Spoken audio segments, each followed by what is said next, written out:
le règne et la personne de l'Antichrist. L'Antichrist.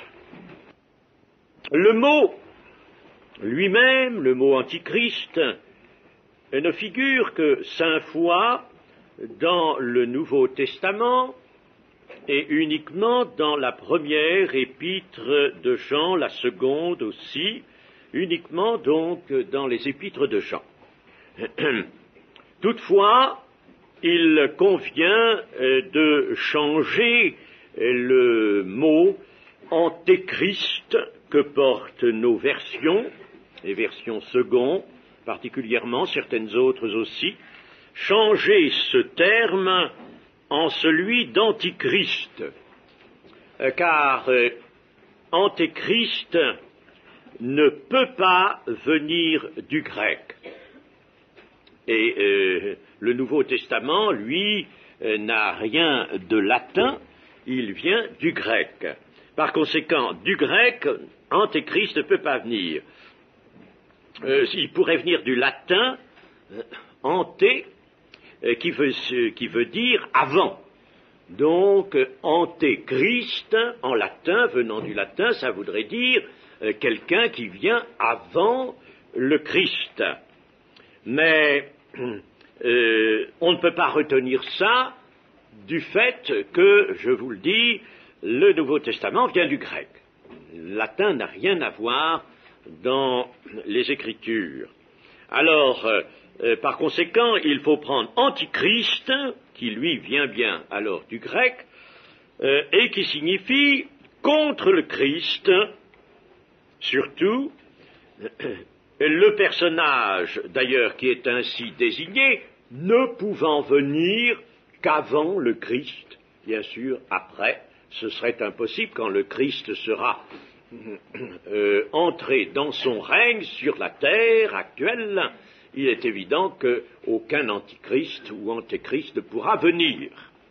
Donc il faut bien qu'il vienne hanter avant le Christ, mais enfin ce n'est pas la peine de justifier le terme d'antéchrist par le latin, puisque, je vous dis, le latin n'a rien à voir. Donc, si l'on se reporte au grec,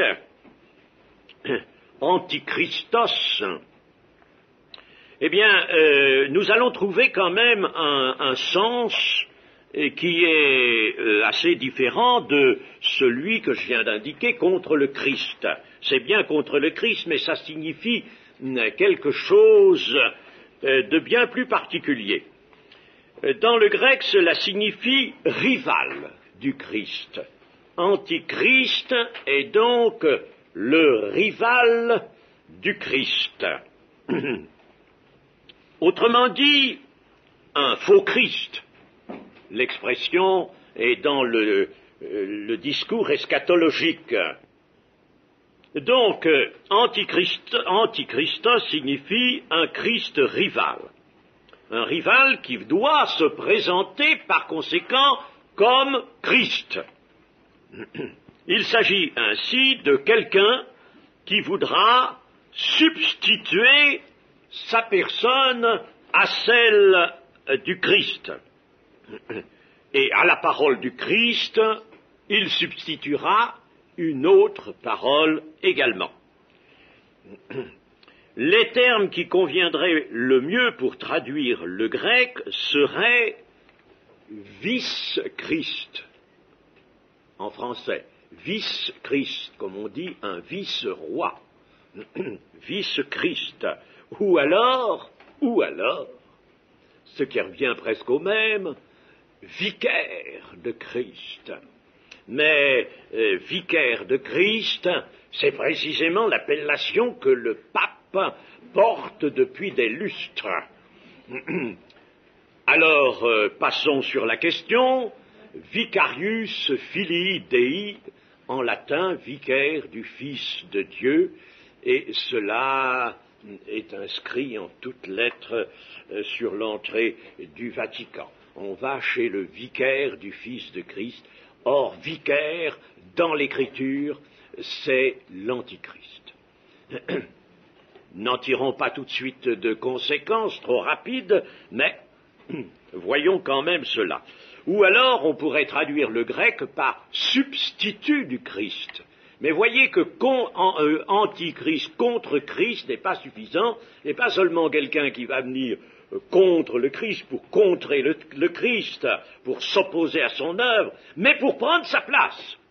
Voilà déjà, n'est-ce pas, une information sur ce personnage qu'il faut bien connaître. Et si nous étudions les textes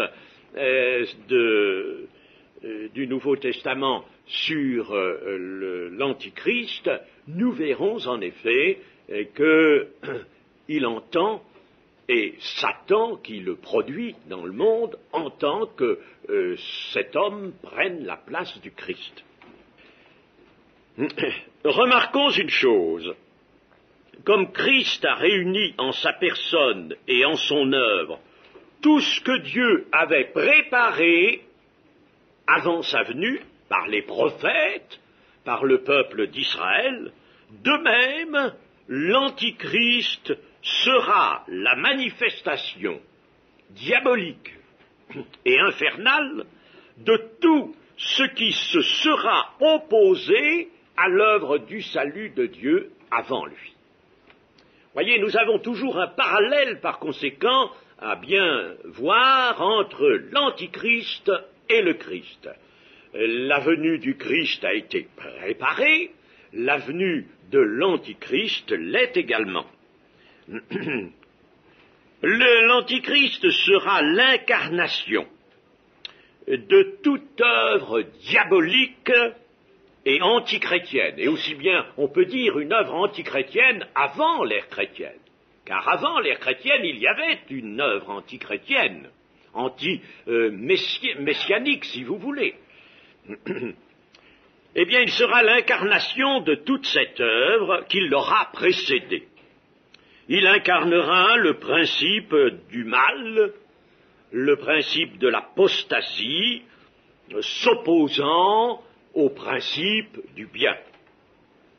Il ne manque pas de prédécesseurs qui, sans avoir son envergure ou sans avoir sa puissance et sans avoir la mission dernière qui est la sienne, des précurseurs qui ont préfiguré sa venue et préparé son règne, tout comme il en a été du Seigneur Jésus. Quand nous parlons de type du Seigneur Jésus, pensons à Abraham, nous pensons à Moïse, nous pensons à David, à Salomon, eh bien, Joseph aussi, dans les patriarches, nous voyons que ces hommes, les prophètes également, prophète Élie, prophète Élisée, ces hommes ont préfiguré le Christ, pas dans tout le développement de son œuvre et dans toute l'envergure de sa personne, mais pour un certain côté, chacun d'eux a préfiguré, le Christ a été, pendant un temps et pendant une partie de son œuvre, la figure du Christ. Eh bien, il en est ainsi de l'Antichrist. Le premier que nous pouvons citer, je ne les citerai pas tous parce qu'il y en a beaucoup, mais et il y en a qui ne sont pas tous dans la Bible. Bien sûr, il y a des antichrists ou des figures d'antichrist qui ne sont pas dans la Bible. Mais le premier, le tout premier, c'est Caïn. Caïn, dans sa lutte contre son frère Abel, qui était lui l'homme de foi, l'homme qui cherchait la volonté de Dieu par le moyen de sa foi, et Caïn qui lui, au contraire, voulait glorifier l'homme, la réussite de l'homme, le succès de l'homme, et Caïn, nous dit Jean, était du malin, il était du malin.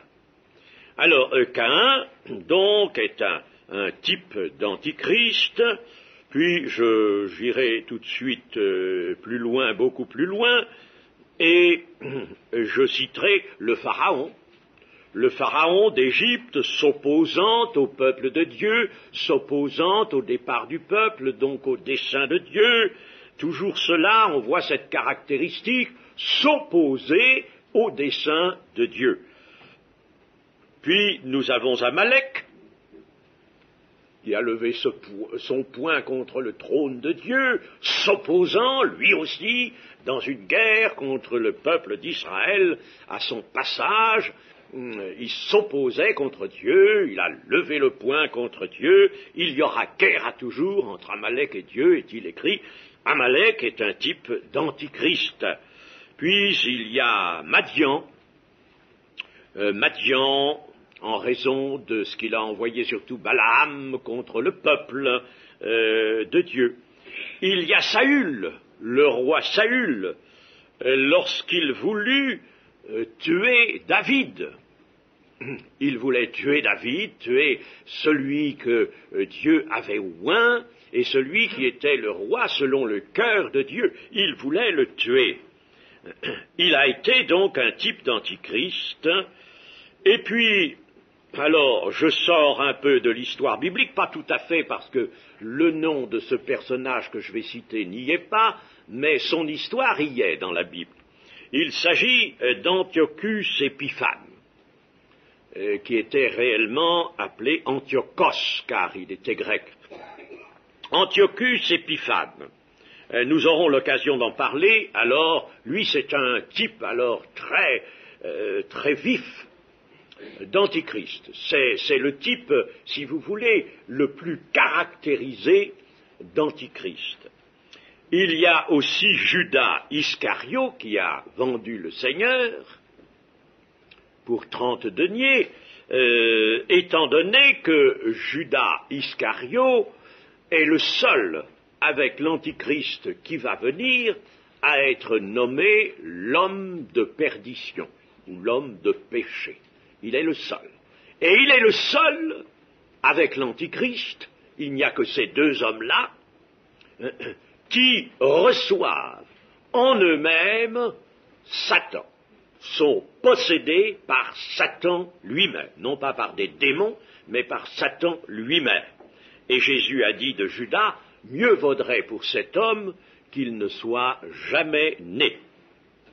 En sortant de l'histoire biblique aussi, nous avons Néron, l'empereur romain Néron.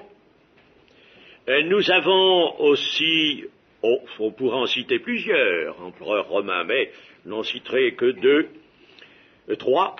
Domitien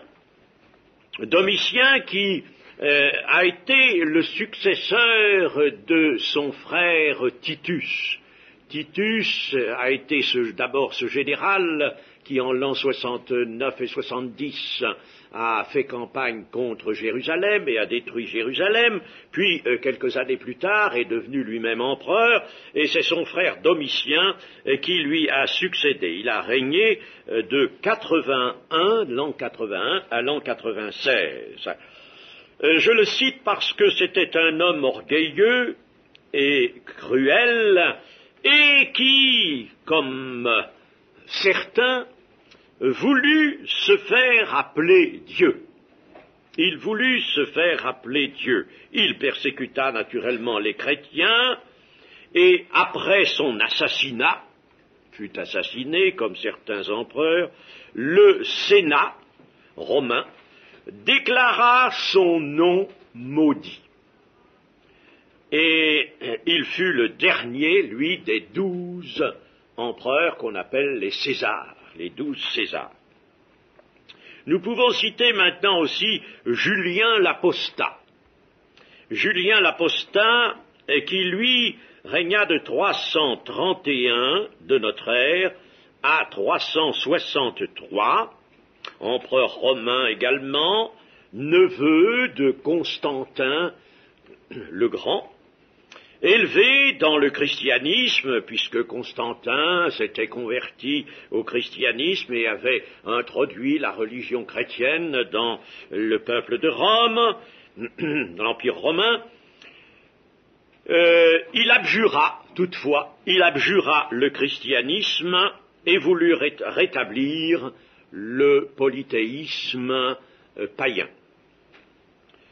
Après Julien l'Apostat, nous signalerons Mahomet. Mahomet, qui, lui, est un type très, très fort, disons qu'il est le plus grand des faux prophètes de l'histoire de l'ère chrétienne. Le plus grand des faux prophètes, il est un faux prophète, mais on peut le classer aussi dans les types d'antichrist. À l'époque moderne, les antichrists alors sont légion. Nous avons des antichrists non achevés, pas tout à fait achevés, mais des antichrists tout de même, comme Karl Marx. Karl Marx, qui, on se plaît à l'oublier, mais qui très jeune devint le fidèle d'une secte appelée la secte satanique, la secte de Satan. Il entra très jeune, il était encore peut-être âgé de 23 ans, quelque chose comme ça, quand il se fit membre de cette secte. Nous citerons aussi Hitler, Adolf Hitler, qui a détruit le peuple d'Israël et qui a aussi persécuté l'Église. Et il a par exemple fait assassiner Dietrich Bonhoeffer. Dietrich Bonhoeffer, qui était un théologien évangélique, très évangélique, un homme de grande foi, de grand amour aussi, et il l'a fait assassiner avec d'autres, mais je parle de celui-là parce que c'est un auteur qui est encore très connu maintenant. Un autre type encore, c'est Staline. Staline, au compte de qui il y a des persécutions très graves contre les chrétiens, et puis alors des mises à mort par millions d'hommes. Et homme qui s'est dressé contre tout ce qui pouvait être Dieu ou de Dieu. Ces gens, et bien d'autres après, je ne vais pas m'approcher trop de notre époque, parce que je serais obligé peut-être de citer des noms qui ne sont pas encore sur des pierres tombales. Alors, mieux vaut peut-être s'arrêter là. Mais il y en a encore maintenant. Ce furent donc des types d'antichrist, et l'antichrist nous est donc montré à travers tous ces hommes comme une personnalité excessivement puissante. Dans l'Écriture, il y a différents noms qui lui sont donnés.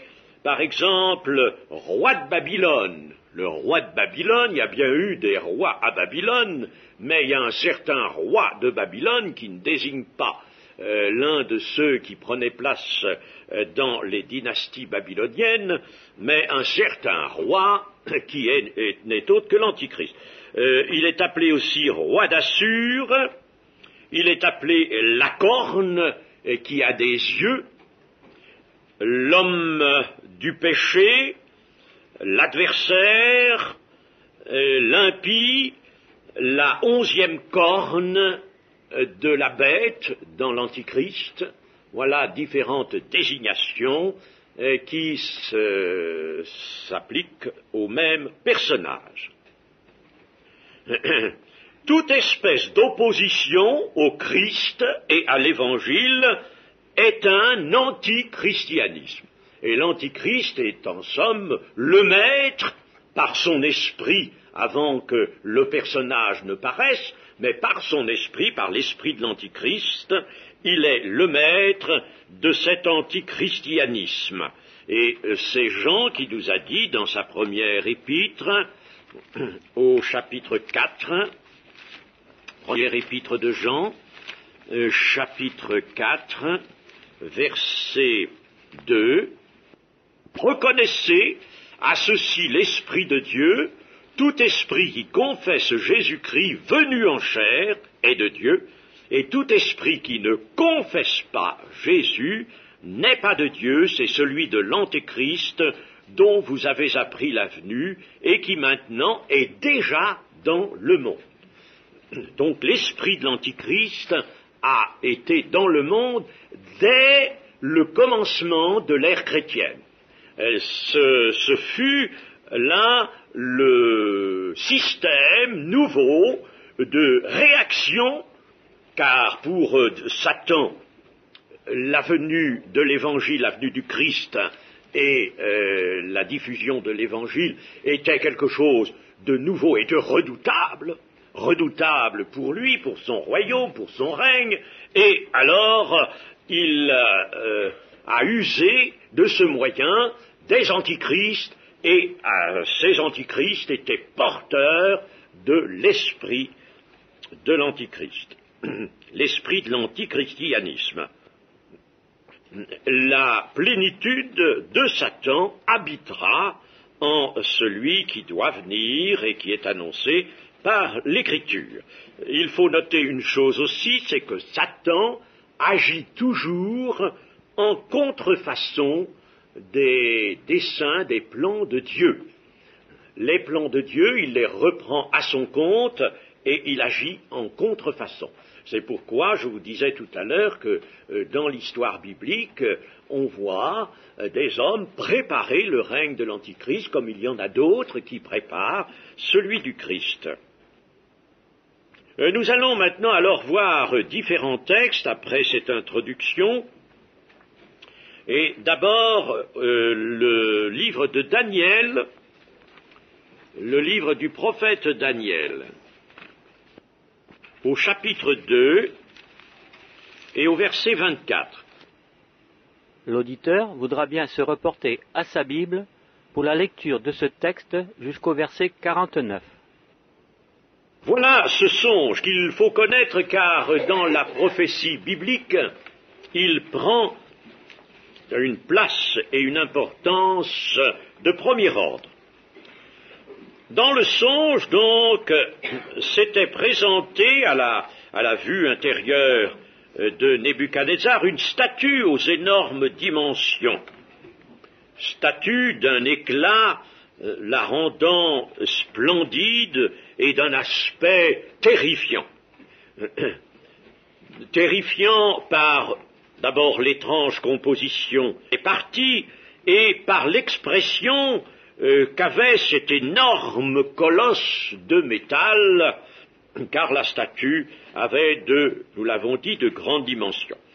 Mais demandons-nous, puisque c'est un songe accordé par Dieu à ce roi, demandons-nous pourquoi Dieu va indiquer les grandes phases du futur par le moyen d'une statue. Eh bien, répondons à cette question très simplement. Nous pouvons dire que Dieu parle aux hommes par les choses qui leur sont familières. D'autre part, les monarchies que la statue représente seront des monarchies purement humaines, c'est-à-dire que Dieu n'aura rien fait, sinon de laisser faire, de donner la liberté de faire, mais tout sera pensé et construit dans ces royaumes-là par la volonté de l'homme. Elles seront humaines, faites par l'homme pour parvenir à glorifier l'homme. Et il était donc normal que l'ensemble fût représenté par une énorme statue. Les métaux de la statue sont de moins en moins précieux à mesure que l'on va de la tête vers les pieds. Or, argent, airain, fer et en définitive de l'argile de potier. Les métaux, par contre, sont de plus en plus durs.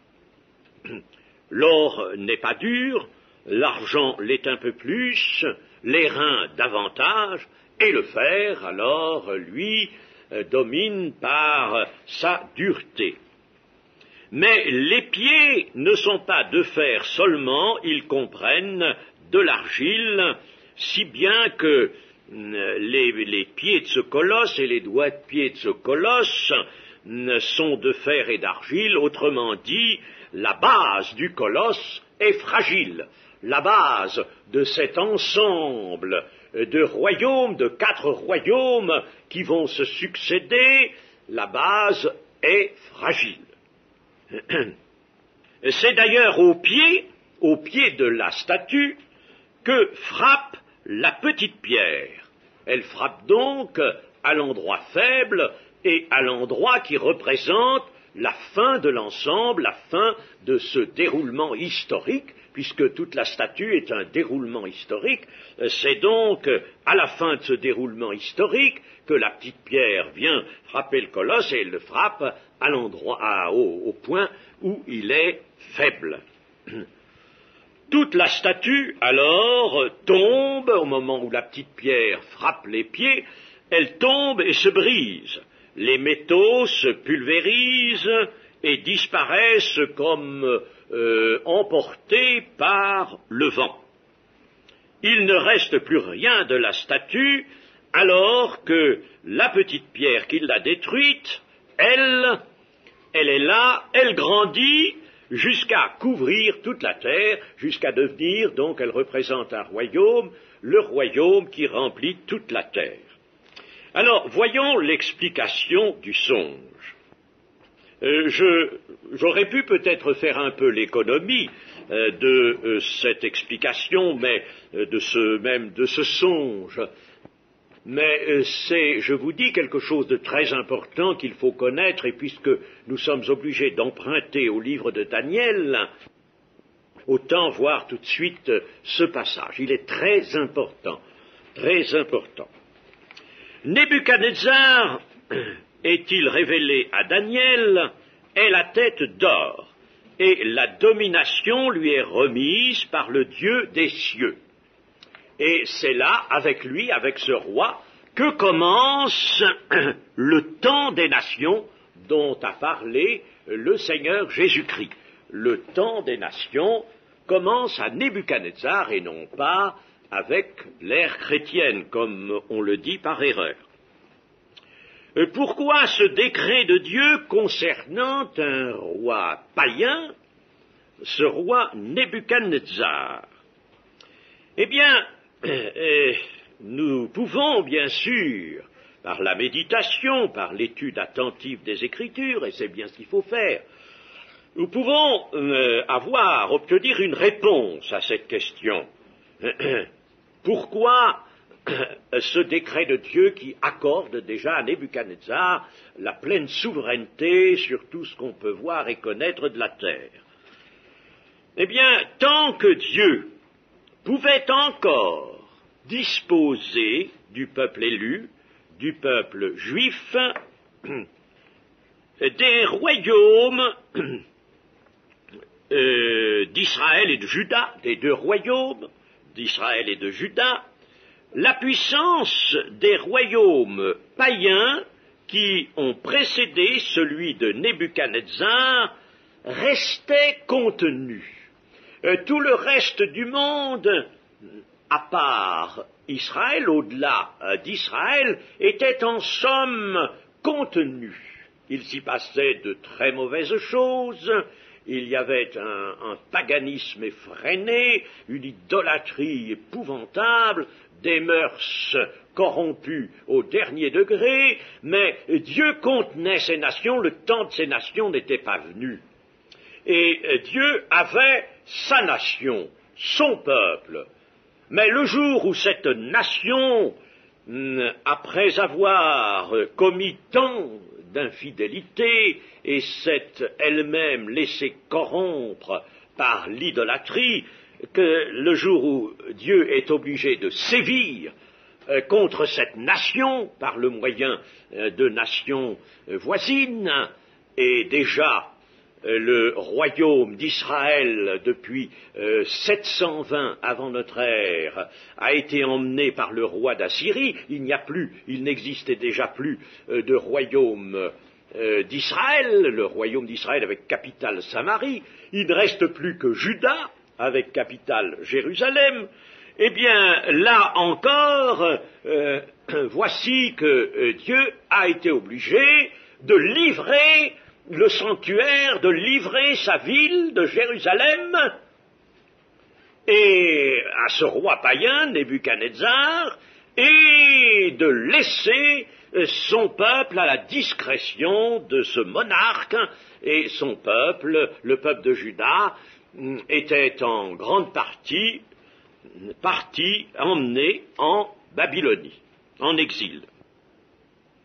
On peut dire que les royaumes, donc, avant cette déchéance et ce départ en exil de Juda, les royaumes de la terre étaient encore contenus. Ils étaient contenus tant que le peuple élu présentait une certaine fidélité encore. Mais au moment où a lieu le songe donné à Nebuchadnezzar, le royaume d'Israël n'existe plus. Je viens de le dire, et celui de Juda est à son tour soumis. Alors Dieu décide d'ouvrir là, à ce moment-là, le temps des nations, et de préparer ainsi l'évangélisation du monde entier lorsque le temps sera venu. Il fallait prendre les dispositions assez longtemps à l'avance pour que, lorsque le Messie viendrait, que l'Évangile serait donné à la terre, il soit possible d'évangéliser toute la terre. Et cette mesure prise ici par Dieu est en vue de l'extension au monde entier de l'Évangile. Et bien sûr, ces monarchies qui sont représentées par la statue seront l'œuvre de la puissance terrestre. Et l'opposition au règne de Dieu y trouvera force et développement. Mais malgré cela, le jour viendra où l'Évangile pourra y être annoncé. Et vous savez, Dieu a travaillé toujours dans les milieux qui lui sont contraires. Et l'Église travaille, elle, en plein milieu qui lui est contraire. Comme je le dis quelquefois, le Seigneur ne nous a pas chargés d'évangéliser des anges, mais d'aller apporter l'Évangile à des impies. Nous l'avons vu encore cette année dans le livre des Actes. À Antioche, par exemple, cité on ne peut plus corrompu, eh bien, c'est là que le Seigneur va fonder la seconde église après Jérusalem. Alors, Nebuchadnezzar, dont nous connaissons l'histoire à partir de ce moment-là est assez documentée. Alors, ce Nebuchadnezzar, selon l'histoire profane, est-il vraiment devenu le dominateur dont parle Daniel ici? Puisqu'il est dit, ô roi, tu es le roi des rois, car le Dieu des cieux t'a donné l'empire, la puissance, la force et la gloire. Il a remis entre tes mains, en quelques lieux qu'ils habitent, les enfants des hommes, les bêtes des champs et les oiseaux du ciel, et il t'a fait dominer sur eux tous, c'est toi qui es la tête d'or. Le règne de ce roi Nebuchadnezzar fut de 45 ans. Il conquit la Perse, et qui était appelée alors Élam, et qui dans l'écriture est appelée Élam et Médie, la Médie, la Perse qui est aujourd'hui l'Iran, et qui joue un rôle nouveau, également situé dans la prophétie biblique. Eh bien, il avait conquis Élam, la Perse, d'où plus tard devait sortir un certain personnage nommé Cyrus. le vainqueur de Babylone. Nebuchadnezzar, pendant son règne, anéantit la ville de Tyr, qui était appelée la reine des mers, et qui était, vous savez, sur une île séparée de la côte. Il conquit une partie de l'Arabie, s'empara de l'Égypte et de toutes ses richesses, et deux célèbres historiens grecs rapportent qu'il surpassa le fameux Hercule de la légende par la grandeur de ses exploits. Et ces historiens nous disent qu'il poussa ses conquêtes vers le nord jusqu'à la Thrace et vers même notre Occident actuel, puis sur les côtes du nord de l'Afrique et jusqu'en Espagne. Il constitua donc un très vaste empire. Et au-delà même des frontières de cet empire, sa domination s'étendait aussi. Donc ce que Daniel révéla au roi s'est accompli. Il fallait tout de même le noter. Si cela s'est accompli, bien sûr, nous pouvons toujours faire le même raisonnement, le reste s'accomplira aussi. Et quant à Babylone, la capitale, elle était fantastique, littéralement fantastique, cette ville. Elle avait des murs d'enceinte d'une longueur de 93 kilomètres. 93 kilomètres de périmètre. Et ces murs d'enceinte étaient d'immenses et d'énormes murailles de briques séchées au soleil. Il n'y a pas de pierre dans cette région, mais il y a beaucoup d'argile. Des murs donc de briques séchées, hautes de 48 mètres. Vous voyez ce que ce sont? N'est-ce pas, quand on voit les petites murailles, par exemple, d'Avignon, c'est dérisoire à côté de ce qu'étaient les murailles de Babylone, 48 mètres. Elles étaient larges de 27 mètres à la base. Et sur leur sommet, il y avait une route, et les deux chars pouvaient circuler de front sur le sommet de cette montagne, de cette muraille. Une centaine de tours, hautes chacune de 100 mètres, percées de portes à vantaux de bronze, s'échelonnaient sur le pourtour de cette enceinte. Les palais de Babylone, il y en avait beaucoup, avaient des chambres innombrables, et ils avaient des toits en terrasse sur lesquels se trouvaient les célèbres jardins suspendus de Babylone que l'on considérait comme une des merveilles du monde. L'ornementation des palais était faite de céramique émaillée à couleurs vives qui était plaquée, collée sur la brique séchée. Voilà, tout ça pour vous dire, n'est-ce pas, que ce que dit Daniel, là, n'est pas quelque chose qui soit resté en l'air, cela s'est accompli. Ce royaume, le royaume de Nebuchadnezzar, a eu évidemment beaucoup d'éclat, et le roi lui-même, avec sa capitale, a vécu dans la splendeur. Une splendeur, certes, de conception humaine, mais une splendeur annoncée ici. Au verset 39, « Après toi s'élèvera un autre royaume, moindre que le tien, puis un troisième royaume qui sera d'airain et qui dominera sur toute la terre. » Voilà donc ensuite deux royaumes. Le second d'abord, qui est représenté par la poitrine, si vous avez bien écouté la lecture, la poitrine et les bras d'argent. Il sera, nous dit ici l'explication, moindre que le premier. Et cet empire, moindre que le premier, fut l'empire des Mèdes et des Perses, fondé par Cyrus, dont j'ai parlé. Les Perses, alors là, dans cet empire, sont alliés aux Mèdes. Et l'on voit donc la poitrine et la première partie des bras, tout cela en argent. En argent, il y a donc deux bras, voyez, qui correspondent à ces deux parties du Second Empire.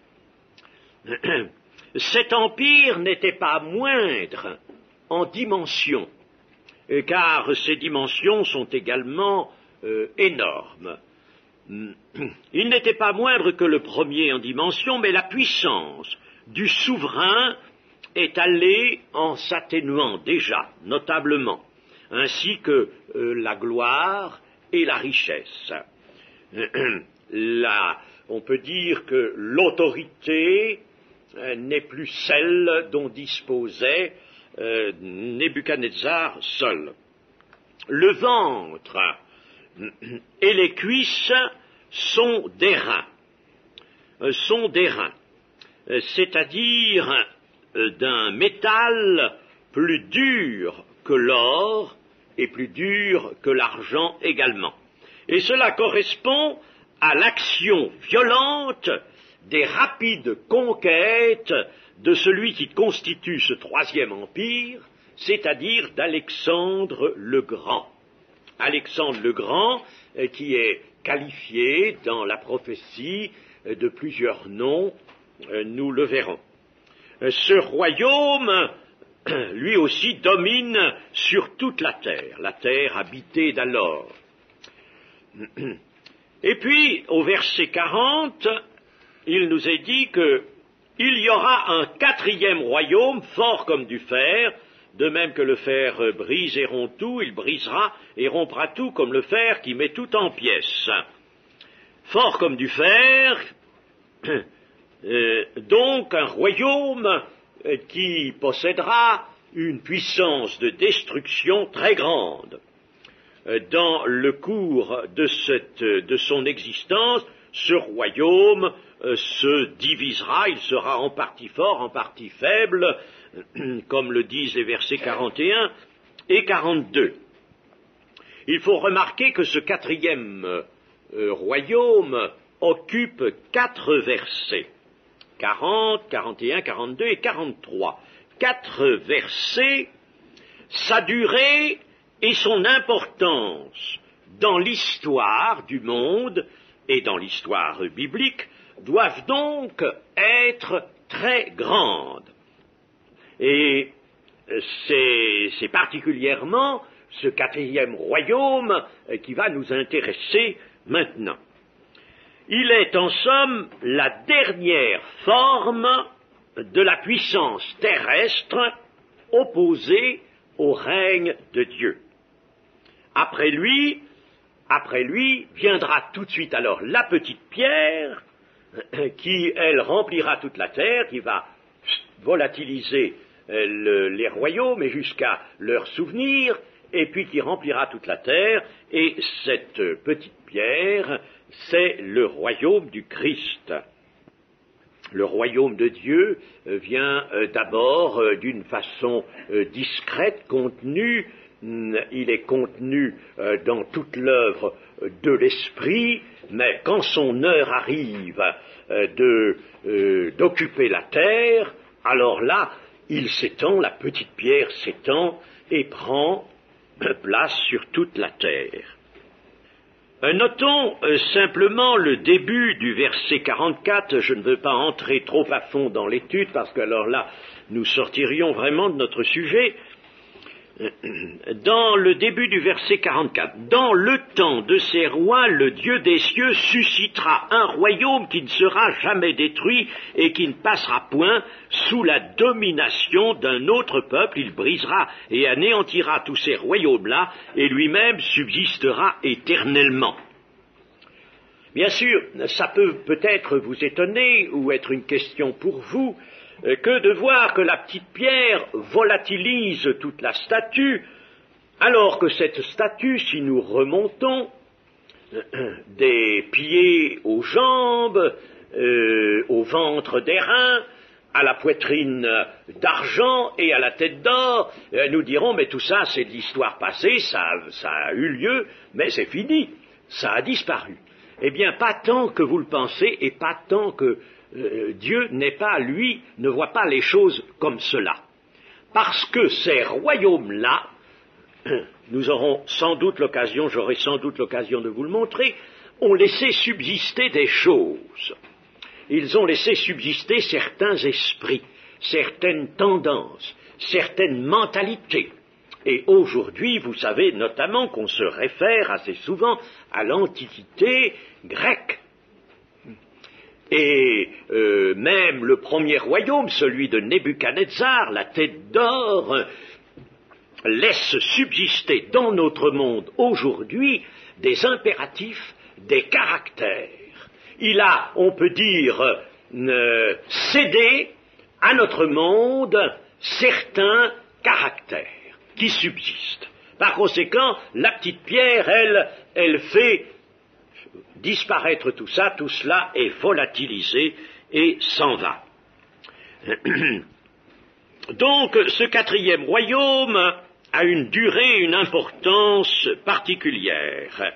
Dans le temps de ces rois, est-il dit, et c'est ce qui explique le pluriel du verset 43. Le verset 43, le quatrième verset sur le quatrième royaume, tu as vu le fer mêlé avec l'argile parce qu'ils se mêleront par des alliances humaines. Mais qui se mêleront? Il s'agissait du quatrième royaume. Eh bien, dans ce quatrième royaume, il y a donc des rois dans ce quatrième royaume. Il y a plusieurs rois. Bien sûr, l'écriture est toujours sobre et concise. Alors, il y a un pluriel qui apparaît ici dans le verset 43, et on le retrouve dans le verset 44, dans le temps de ces rois. Donc, dans le quatrième royaume, apparaîtront des rois qui se mêleront par des alliances humaines. Ainsi, le quatrième royaume ou empire connaîtra de nombreux chefs. Il s'opère un changement intime dans la constitution de ce quatrième royaume. Il y aura d'ailleurs deux parties dans ce royaume qui ne se confondront pas pleinement tout en constituant toujours le même empire. Ce sont les jambes de fer, et disons que ce quatrième royaume, il est temps de le désigner, l'Empire romain. L'Empire romain qui, avec ses légions, a dévoré, est allé au début dévorant dans toutes les directions, fort comme le fer, brisant, rompant tout, et qui est arrivé, dans le cours de son histoire, à se diviser en deux royaumes, le royaume d'Orient, après le schisme d'Orient et l'Empire d'Occident, Empire d'Orient, Empire d'Occident, et puis, et qui va se diviser encore, comme je vais vous le dire maintenant. L'Empire perdra une part de sa force en contractant des alliances humaines. Littéralement, ils se mêleront par semence d'hommes. Alliance conçue par l'homme. Il y aura alors union et désunion tout à la fois. En 312, l'empereur Constantin fait alliance avec le christianisme. Mais en l'an 400 de notre ère, surviennent les rois goths, les rois ou goths si vous voulez, G-O-T-H-S, dans l'Empire romain. Et ces rois, il y en avait 10. Très rapidement, je vais vous les citer. Il y avait les Wisigoths, avec pour roi Alaric, qui se fixe en Espagne. Il y avait les Ostrogoths, avec pour roi Théodoric, ils s'établissent en Italie. Les Hérules, roi Odoacre, qui prennent Rome en 476. Les Lombards, avec pour roi Alboin, qui prennent la Haute-Italie. Les Français, les Français étaient dans les rois goths, avec pour roi Pharamond, et à ce moment-là, ces Français parlaient l'allemand, et c'est eux qui prirent Paris et toutes les régions environnant Paris. Les Bourguignons, avec pour roi Gontebo, parlant l'allemand lui aussi, qui prend une partie de la France et la Suisse. Il y a les Alains, avec pour roi Gondéric, qui prend la France du côté d'Alençon, et l'Espagne. L'Espagne, ils se divisent, ils prennent une partie de la France, dans le nord de la France, et l'Espagne. Le nom d'ailleurs de Catalogne vient de Goth-Alain. Catalogne, Goth-Alain. Les Catalognes, la Catalogne est donc cette région où les Goth-Alains se sont établis. Il y a les Suèves, avec pour roi Hermoric, au sud du Danube, les Gépides, avec pour roi Cunermont, et qui s'établissent en Belgique. Il y a les Vandales, avec pour roi Genséric, qui vont en Espagne. D'ailleurs, la Vandalousie, la région où étaient les Vandales, la Vandalousie, est devenue l'Andalousie. Voilà en somme comment ce royaume romain, cet empire romain, se divise d'abord en 2 branches et puis ensuite en 10 royaumes. Et aujourd'hui, mes amis, l'empire romain n'existe peut-être plus tout à fait, je dis tout à fait, parce qu'il faudrait voir les choses autrement que par les lunettes de nos historiens. Il n'existe peut-être plus tout à fait quant à l'autorité unie qui pouvait être établie sur cet empire, mais en fait, tout notre Occident et une partie de l'Eurasie, tout cela, l'ancien empire romain, existe toujours. Et vous voyez que le marché commun, c'est-à-dire le traité de Rome, la communauté du marché commun, est en train de redonner une existence déjà politique, économique, mais qui déjà est politique, une existence politique à cet empire romain. L'empire romain est donc en train de se reconstituer, et cet empire romain sera celui sur lequel l'Antichrist va s'établir.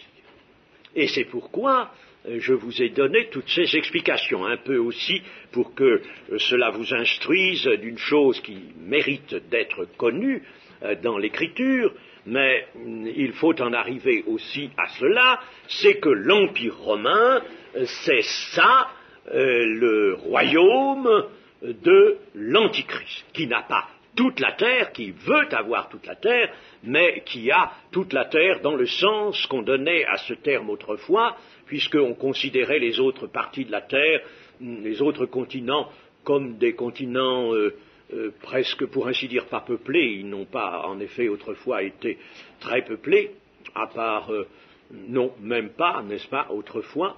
Mais la partie peuplée de la Terre, c'était en somme l'Euro-Asie, l'Europe, l'Asie et l'Afrique du Nord. Eh bien, cet empire est en train de se reconstituer et il devient l'empire de la bête. Dans le chapitre 7 de Daniel, le chapitre 7, regardez la suscription du chapitre 7, il y a vision de Daniel les 4 animaux. Alors, les 4 animaux sont encore nos 4 empires. C'est la même chose, seulement vu d'une manière différente. Et pourquoi cela d'une manière différente?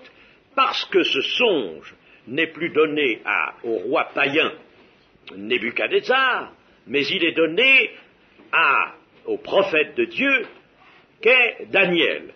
C'est à Daniel que Dieu alors donne ce songe, et il le donne d'une façon différente, parce qu'il a des choses sur le même sujet, des choses différentes à communiquer à Daniel, choses qu'il ne communiquait pas à Nebuchadnezzar. Il lui donnait la vision du déroulement historique des royaumes et son rôle à lui, mais à Daniel, Dieu va donner une explication en profondeur, et il se sert là d'animaux terribles pour montrer les caractères que vont avoir les 4 royaumes.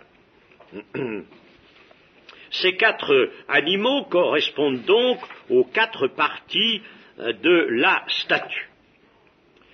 Et là, dans cette vision donnée au prophète Daniel lui-même, les 4 royaumes n'apparaissent plus sous l'aspect d'une statue splendide qui figure la puissance terrestre, mais sous l'aspect de 4 bêtes féroces. Et c'est ainsi que Dieu voit ces royaumes et entend les montrer à son serviteur Daniel. D'autre part, des éléments nouveaux s'ajoutent à cette vision. Il y a les 10 cornes que l'on va voir là, les 10 cornes, et il y a une petite corne qui a des yeux d'homme, qui est remplie d'arrogance, et puis vient là la révélation du jugement, que cela n'était pas à donner à Nebuchadnezzar, mais au prophète Daniel, la révélation du jugement et le règne éternel. Alors, je dois dire qu'il y a des gens qui sont ennuyeux quand ils se mêlent d'interpréter la Bible sans en faire une étude sérieuse et sans se laisser vraiment instruire par le Saint-Esprit. Alors il y en a qui ont voulu que ces 4 animaux ne correspondent pas aux 4 parties de la statue. Je viens de vous dire que cela correspond et de vous montrer comment et pourquoi. Alors, faites attention, on a divulgué certains ouvrages, certaines interprétations qui sont absolument entachées d'erreurs graves et d'interprétations fausses. Je vais encore vous tenir un moment. Amen. Bon, alors s'ils disent Amen, ça va bien, n'est-ce pas? Amen. Bon. L'auditeur voudra bien se reporter à sa Bible, au livre de Daniel, chapitre 7, versets 7 à 27 inclus. La corne symbolise toujours la force, l'autorité et la puissance. C'est pourquoi les cornes sont des rois. Les 10 cornes sont donc 10 rois, 10 royaumes, comme déjà le montraient les 10 doigts de pied de la statue. Ils existent avant que la petite corne ne se montre. Ils existent avant que la petite corne, de même que dans l'Empire romain, les Goths sont venus et ont fondé ces 10 royaumes avant que l'Antichrist ne vienne, bien sûr. L'Empire romain a été un empire énorme, ayant surpassé les empires précédents. Dans les premiers siècles de notre ère, il s'est partagé entre 10 États et ces 10 États d'ailleurs ont conservé ces lois. Et il est venu une petite corne, une petite, c'est-à-dire une corne qui n'a pas été tellement mise en évidence. Il ne semblait pas que cette corne eût tellement d'importance, mais pourtant c'est en elle que se concentre toute la puissance d'hostilité contre Dieu. Elle a des yeux, elle a une bouche dans la vision de Daniel, cela indique donc un individu. Et il nous est bien dit que cette corne est un roi qui s'élèvera après eux, un autre roi. Un roi qui manifestera toute la puissance de la bête, toute la puissance de cette bête, de ce royaume, contre Dieu. Le pouvoir de cette corne doit donc être d'abord peu apparent, au milieu des autres pouvoirs, mais il doit prendre une force considérable. Cette petite corne est ce personnage dont parle le Nouveau Testament, notamment l'apôtre Paul, dans 2 Thessaloniciens, nous verrons cela, et qui est appelé l'homme du péché, le fils de la perdition, l'adversaire, qui s'élève au-dessus de tout ce qu'on appelle Dieu, se proclamant lui-même Dieu. La petite corne est donc ici l'Antichrist. Et voyons ce qu'en dit le chapitre 7 de Daniel, les versets 24 et 25. Il sera différent des autres rois. Il surpasse les autres rois et peut même en abaisser 3. Il établit une suprématie qui impose ses règles. Il sera un peu aussi comme un roi prêtre. Un roi prêtre. Il aura quelque chose de religieux dans sa personne. Car, en effet, il lutte contre le Dieu très haut. Et il ne peut pas tolérer les saints, il les opprime. Il a donc une action, mettons, politique, mais qui a une orientation religieuse. C'est déjà ce que nous voyons maintenant dans le communisme, qui, en somme, se défend d'être participant à quelque religion que ce soit et persécute tous les croyants, mais cependant veut lutter contre Dieu, lutter contre la Bible aussi. Alors là, c'est cela que l'Antichrist fera. Il espérera changer les temps et la loi. Or, c'est Dieu qui a fixé les temps et la loi. Non seulement la loi de Moïse et les principes évangéliques, mais encore qui a fixé la succession des temps prophétiques. Dieu est maître des temps et des lois. Il a fixé la succession des temps prophétiques. Il voudra, autrement dit, ce roi impie, cet Antichrist, il voudra que l'on vive autrement qu'en obéissant à Dieu, et il prétend interrompre le plan divin et l'accomplissement des prophéties au temps fixé par Dieu. Cette petite corne, l'Antichrist, mettra donc ses propres lois et décrets au-dessus des lois de Dieu qu'il entendra abolir. Déjà, dans la chrétienté, hélas, n'a-t-on pas prêté déjà un peu quelques facilités à ceux qui travaille à la venue de l'Antichrist, puisque l'on a placé les traditions au-dessus de la parole de Dieu.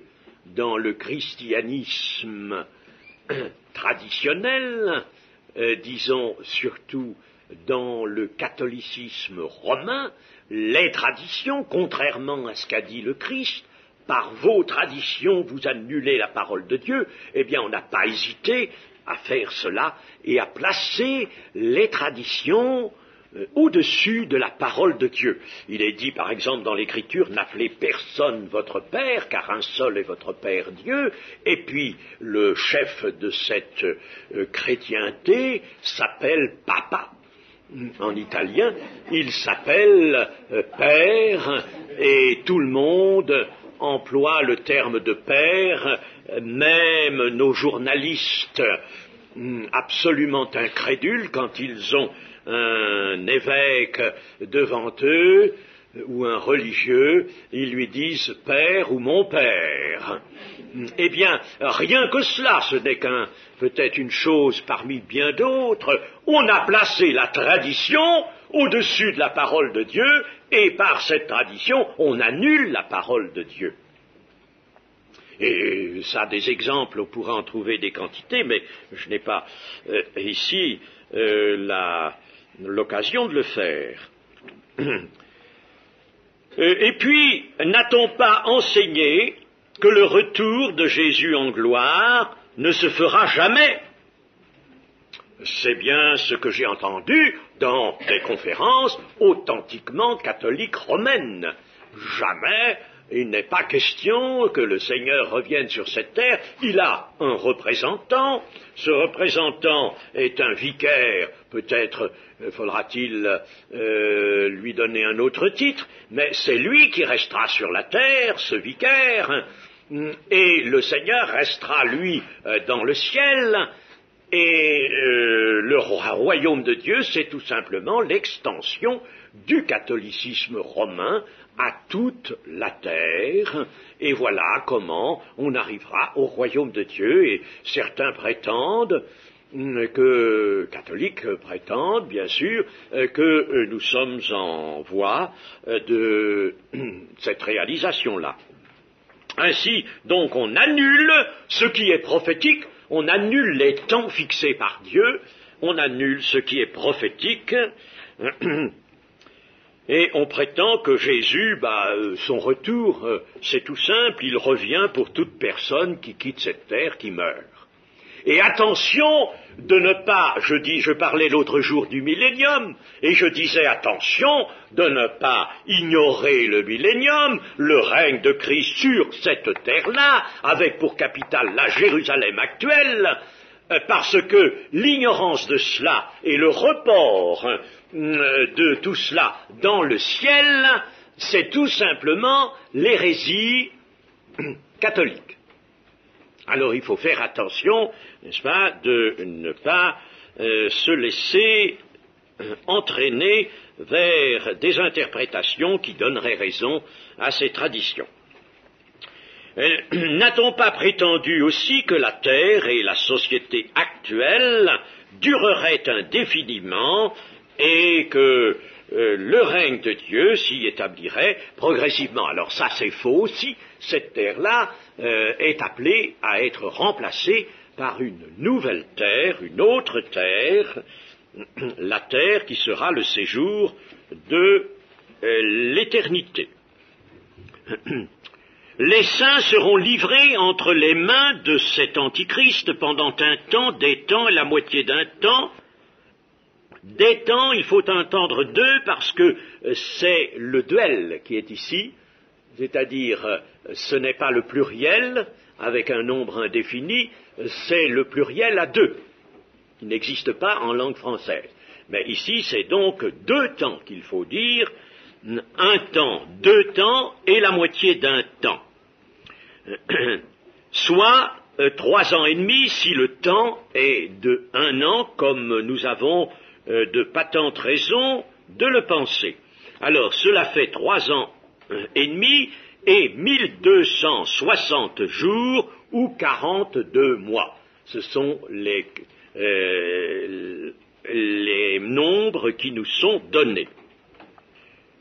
Et 3 ans et demi, c'est la moitié du nombre représentant une totalité absolue, c'est-à-dire le chiffre 7.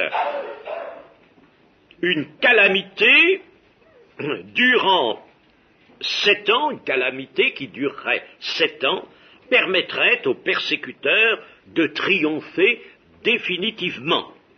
Mais en 3 ans et demi, le persécuteur échouera et Dieu aura abrégé, comme le Seigneur l'a dit, quelque peu ce temps pour que l'on n'aille pas à la plénitude des 7, à la totalité des 7. Il abrégera ce temps à cause des élus. Le jugement frappera la petite corne, l'Antichrist et son royaume, après quelques 3 ans et demi mais un peu raccourci. Le fait que ce roi, blasphémateur et arrogant, persécuteur et ambitieux, règne peu de temps, puis tombe sous le jugement final, et qu'aussitôt après s'établisse le règne éternel, montre bien qu'il s'agit de l'Antichrist et par lui de la toute dernière tentative de Satan. Nous nous arrêtons là ce soir et nous reprendrons ensuite au chapitre 8, au chapitre suivant de Daniel.